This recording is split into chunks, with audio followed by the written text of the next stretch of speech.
As we make healthier choices in the new year, instead of pan frying your chicken tenders, why not bake them? I'll show you how to reduce the fat and calories without sacrificing that pan fried flavor. Today, I'm making my baked sesame chicken tenders.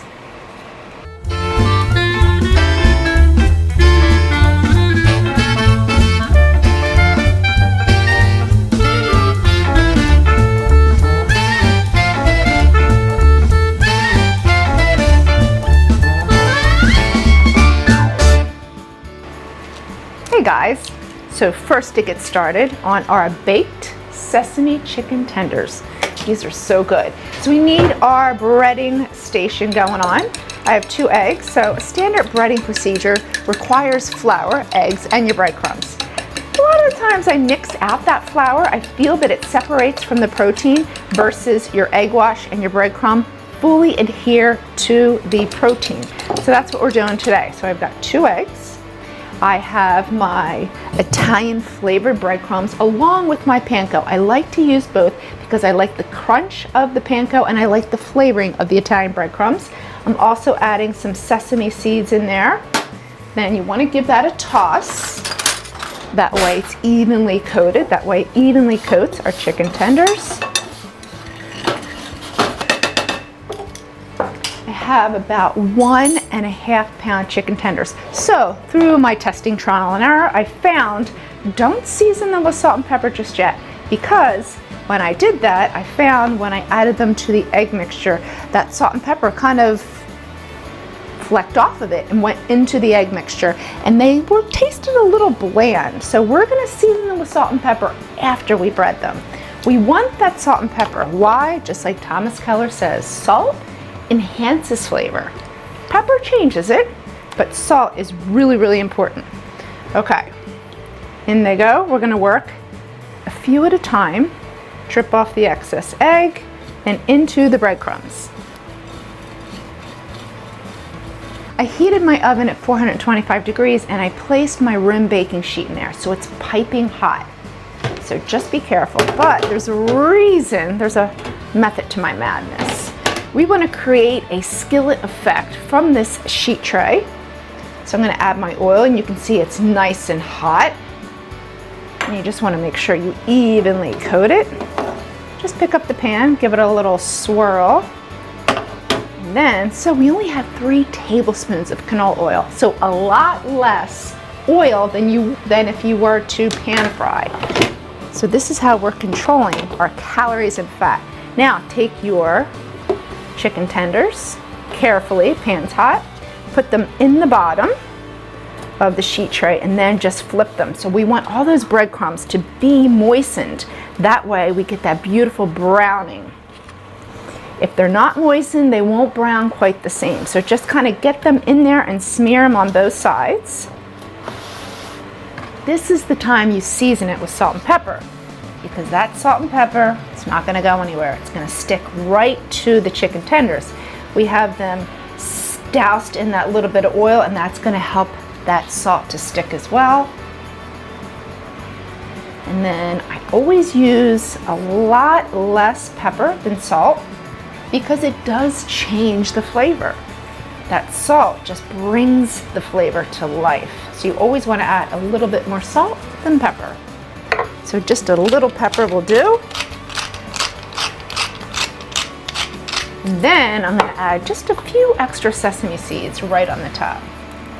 So you just want to kind of get in there and make sure they're exactly right on top. We don't want them on the sheet tray. We want them on our chicken. Okay, we're good to go. 425 degree oven, and they go until they're cooked done, about 8 to 12 minutes. All right, so now for the peanut sauce. You want to peel your ginger. I know I've showed you this a kabillion times, right? But I'm gonna show you it again. Just take a spoon, any old spoon, it's beautiful, and then just scrape the ginger, and it really just peels away that skin so easily, not removing the flesh. Great little trick that I use all the time. Okay, so we don't even have to cook this sauce. So you just want to take your microplane, And then it could be a box grater. You just want to finely grate the ginger. So I always say if you're doing a cold preparation, it's always best to grate the ginger. You're gonna get that beautiful liquefied flavor. Never grate it, then saute it. You just sort of lose that flavor. It's better to mince the ginger if you're doing that, if you're cooking it. So I'm just gonna grate my ginger, and I'm gonna grate 1 garlic clove. All right, so we have our finely grated ginger and garlic. So it's now nice and liquefied. You don't have to cook it because we grated it. And then right on the side, here's how we're gonna skip that step of cooking. So I have some brown sugar that's gonna sweeten this peanut sauce. But I need to melt this brown sugar. Hot water does the trick beautifully. So just a little bit of hot water. Melt the sugar. Let that cool for just a second. Into the remainder of the bowl, we have our smooth natural peanut butter. I love peanut butter. Peanut butter is certainly a staple in my house, especially with my kiddos who both play sports. My daughter plays field hockey, my son plays wrestling. It's just a good, quick, healthy snack that gives you a nice boost of protein. So they love these chicken tenders with this peanut sauce. A little hot sauce. So that hot sauce is beautiful in this sauce simply because that peanut sauce will mute that heat a little bit because of the fat in the peanut sauce. And this is a good fat. So again, this is all about moderation. A little bit of the sauce goes a long, long way, still keeping this dish really healthy. So some soy sauce. So I have sriracha, some soy. Now this is our brown sugar and a little bit of water. And then, so what's gonna happen once you start to whisk it, it will seize up. It'll look like it's curdling a little bit. Don't stress, don't worry, it's gonna work out. Just keep whisking until it gets nice and smooth. And I have some freshly squeezed lime juice. So we have a pop of acid, we have a little bit of heat, we have that nice punch of salt from the soy, that savory peanut butter, our ginger, our garlic, super flavorful.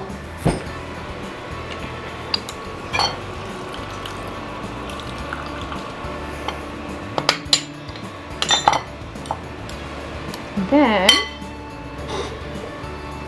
my salt is escaping me down the other end of the island. A pinch of salt. We have that salt from the soy sauce. It's a low sodium soy sauce, but I like to add a pinch of real deal salt. It makes a difference. All right, so see how it just smooths out beautifully? So by the time you're done making your sauce, your chicken tenders will be done.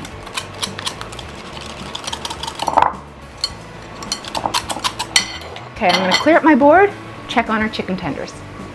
Our chicken tenders look beautiful. So we reduce the fat and calories by reducing the amount of oil we're cooking them in, but still getting that nicely beautiful, lightly golden sear from heating that baking sheet and having it preheated into the oven.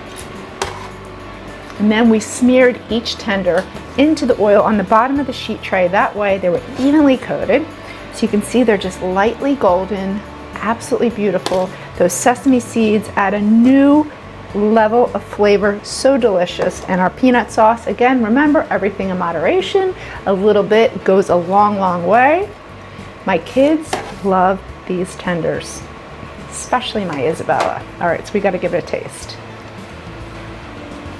All right, I'm gonna try not to double dip. They are hot. Whew.